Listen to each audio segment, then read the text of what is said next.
Hey, how you doing, everyone? Welcome back to Big Frog's 4x4. This week we installed a slip yoke eliminator kit on my MP231 transfer case on the Jeep Cherokee. Now this is going to be part 1, just the tear down, and then we'll do part 2 when all the parts arrive. But I wanted to get all tore apart before the parts got here, before the slip yoke eliminator kit got here. Say that's 3 times fast. It's a tongue twister. To make sure there's no damage inside, to make sure I didn't have to order any other parts. That way, right here, coming up the next weekend when I'm off, I can get this all put back together and get my drive shafts on from Adam's Drive Shaft. 2 reasons I'm doing new drive shafts. 1, the front drive shaft was no good anyways. It's worn out. It was already replaced once with a junkyard drive shaft, so I'm putting a new Adam's Drive Shaft on the front. And the second one is the pinion angle, which I may have to shim and change. It's not going to matter as much for the drive shaft as getting oil up here to the pinion bearing. If this is off-road only, I wouldn't be as worried about it, but I do want to drive this on the highway. And I just ordered an angle finder because mine broke, so I got to figure out what my angle is here. I feel it's too steep. This is what's built into the spring, and when the suspension drops the whole way, even with the suspension on the ground, I still think it's too steep. But it's the angle of this U-joint with the suspension dropped, and even with the suspension completely, all the weight on the ground and it completely up, this is still extremely steep for this go around. With the old lift kit that I had on here, I still had driveline vibration. I took out the front drive shaft because I knew it was bad anyways. I thought that was some of the vibration and that helped. But it did not fix all the driveline vibration because of this issue right here. Now I could drop the transfer case down an inch or so, and that would help with that a little bit. And you can see also when it drops down all the way, I only have about this much of the splines sticking into this drive shaft, which isn't terrible, but not as much as I'd like. But also, I didn't want to drop the transfer case down because rock crawling, I hit that transfer case. My old cross member, obviously this is not it, I built a new one, because my old cross member, I slid down off a rock and smacked the cross member and bent it all up. So, yeah, I built a new one and I took the spacers out. But I had a driveline vibration. Now I only put about 3,000 miles on this a year. My son, before he went in the military, right after graduation, he put the most miles on it. To remove the rear drive shaft, it's quite simple. You remove your 4 bolts here. In my case, mine were, I think, 3/16 Allens. You may have, I think, an 8mm bolt. And some of the older Cherokees, or someone had replaced mine at one point, I'm not sure. I don't remember, actually.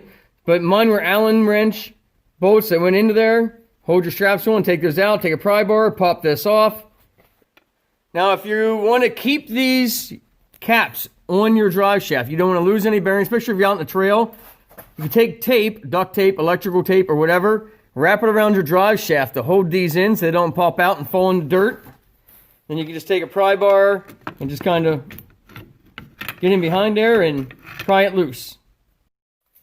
Once you have that popped loose, you can take that away, and you may have to take a rubber mallet and kind of tap that off, depends on how greasy this is on the inside here, and then slide it off your slip yoke. But, yep, now we can take the transfer case out. Once you have the drive shaft off, you're going to remove your fill plug and then your drain plug. 8mm, they could be a standard size, but 8mm is what I grabbed and got them out. Then you want to use a 1/2 inch or a 13mm to remove your speedometer clip right here, and just kind of wiggle it and it pops out. And then you want to grab a hold of your speedometer. Some people have a cable, the older Jeeps are cable, these are electronic. You want to just gently wiggle that back and forth and remove that gear. Make sure you get this all clean and lubricate that O-ring. If your kit doesn't come with one, replace it if it comes with one, and make sure that's lubricated before you put it back in.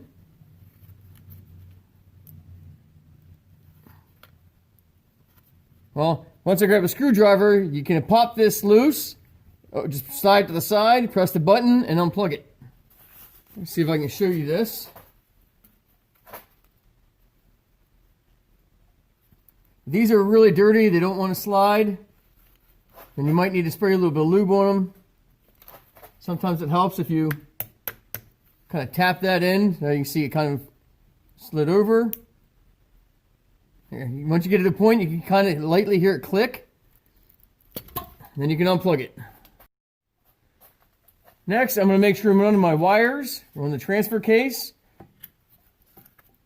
Take this pry bar. They actually make tools. I have it, but I'm going to show you just how to use the pry bar. You want to get underneath and kind of work that out. You don't want to pry real hard, just kind of work it out.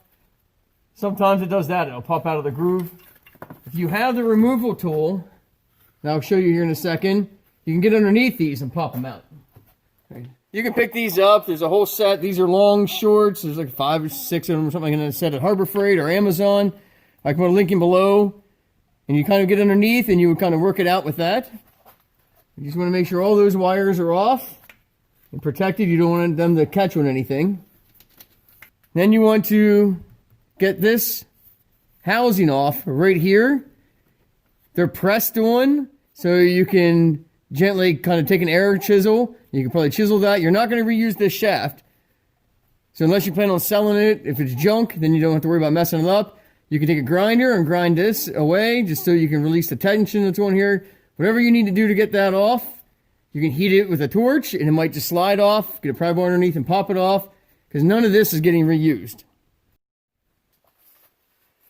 All right, what I started to do was come behind here with the pry bar and bent that out. Then I can come in here behind here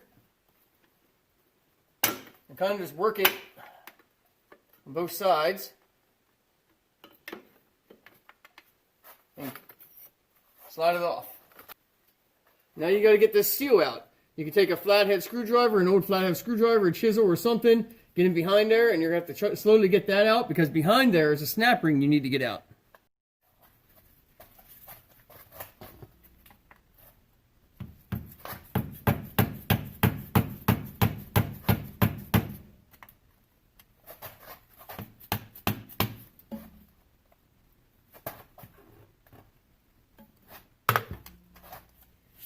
Again, you're not reusing this, so I'm not too worried about messing any of it up. Make sure you have a pan underneath here to catch any of the oil. As you take this case apart, you're going to have oil run out. Now, inside of here, to get the snap ring out, is not a snap ring that has the 2 little, I'm going to call them eyelets for your snap ring points to go into. It has just 2 tapered wedges on the inside. Some patience, a small screwdriver, and luck. You can get it with a pick, kind of get one corner up, get a screwdriver in there, and get it out. Or you're going to have to get a pair of snap ring pliers. I'm not sure. We're going to try it with a pick.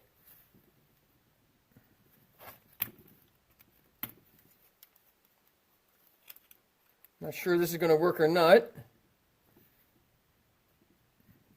This is a really cheap Harbor Freight pick, so I don't know if this could be strong enough to even get that out. It's a pretty strong snap ring.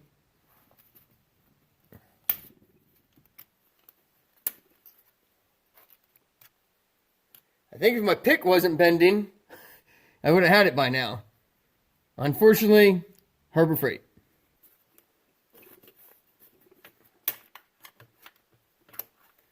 If you end up needing reusing this, if you do it this way, you're probably going to destroy the snap ring. And if you need to reuse it, you're going to have to go somewhere and buy one.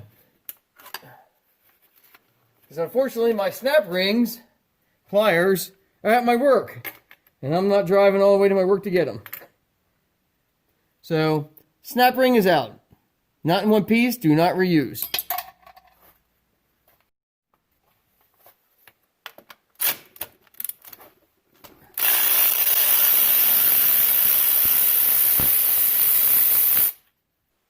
There are 6 10mm bolts that go all the way around this housing. I don't hit it hard, just a few taps.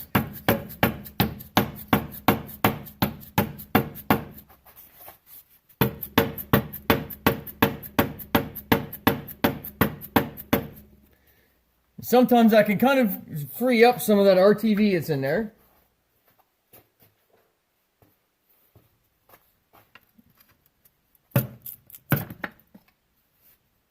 Just kind of pop it free. Again, I don't hit it hard. I just give it some taps and kind of help jar that RTV, that seal loose. And this whole shaft can be removed.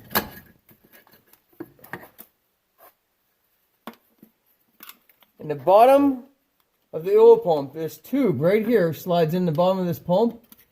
And it kind of pushes up in. You're going to take a screwdriver and kind of pull down on that. And carefully remove that. Do not damage this, because you definitely need it. Have a clean work surface to lay all of your stuff out on. Now we can remove and separate our case from the front half of the case. The best way I found to remove this front drive shaft yoke is an 1 1/8" impact socket, a 4-inch extension, and an impact gun.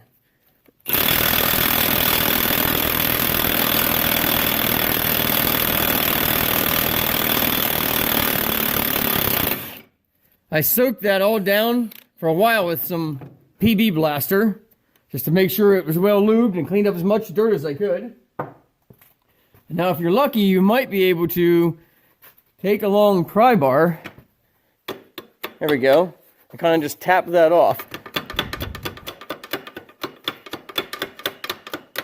Do not mess up the shield because you're going to reuse it.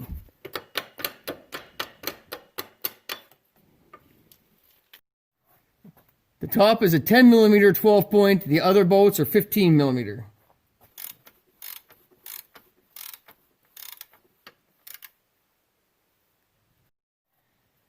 As a side note, this bolt and the bolt over here are the only two that have flat washers on.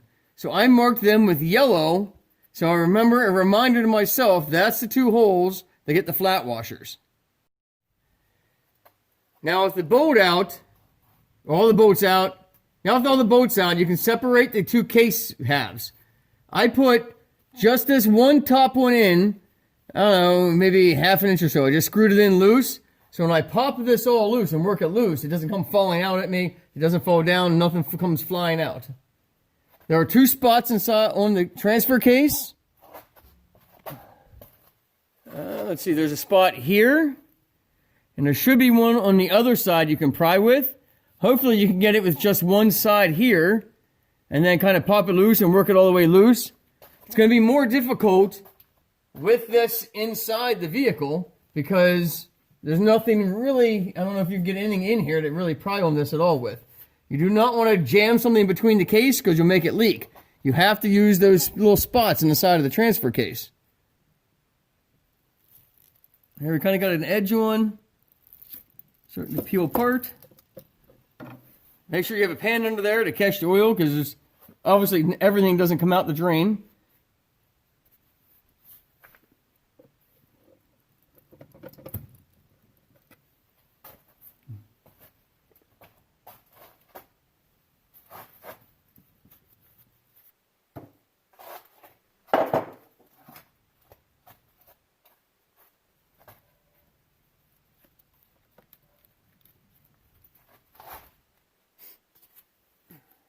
I'm going to take that top screw back out, now that it's just kind of pried loose.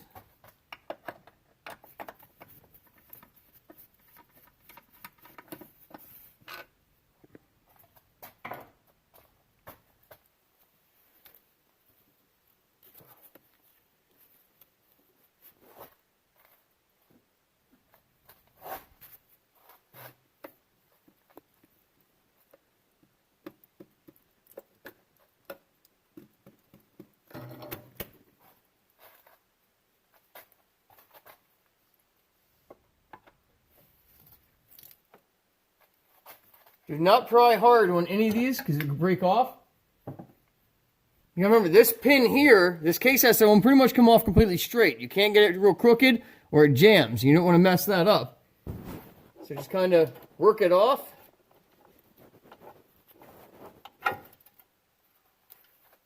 That's it. There's what the inside of the transfer case looks like. slowly hold both of those together and just work everything out of there.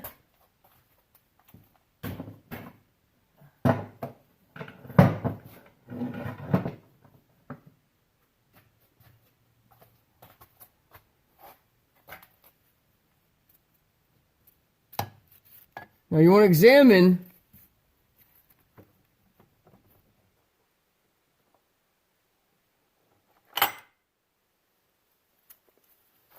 when you get this apart, you're going to want to examine these plastic shift forks.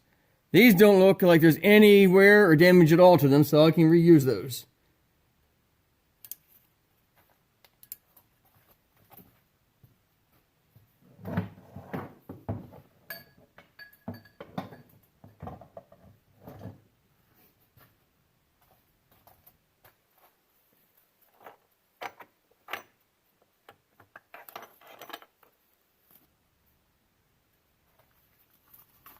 Again, examine all your plastic pieces.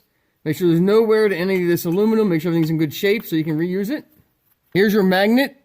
Make sure there's no metal chunks on there. Clean that up and then make sure you put this back in. Put a note here, write a marker, I don't care. Make sure this ends up back in. There you have it. That's how you tear it apart. There's the insides of your MP231. You can do all this on the Jeep. Now remember, if your seals are leaking between your transfer case, or if your transfer case seal leak or something like that, or there's damage in here or anything, if you've hit it with a rock, something, take the whole transfer case off of the transmission. It's not that many more bolts, not that hard to do. Just take it all apart, get new seals and put it in, and then put it all together on a bench and reinstall it. Everyone says this is easier to do on a bench, so I'm warning you now.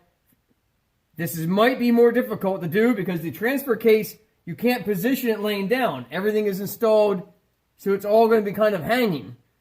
Might be more difficult to do it this way. Thanks for watching Big Frogs 4x4. Don't forget to like and subscribe. Hit that bell if you want notified if every video comes out. Give me a thumbs up if you like this video. And as always, God bless.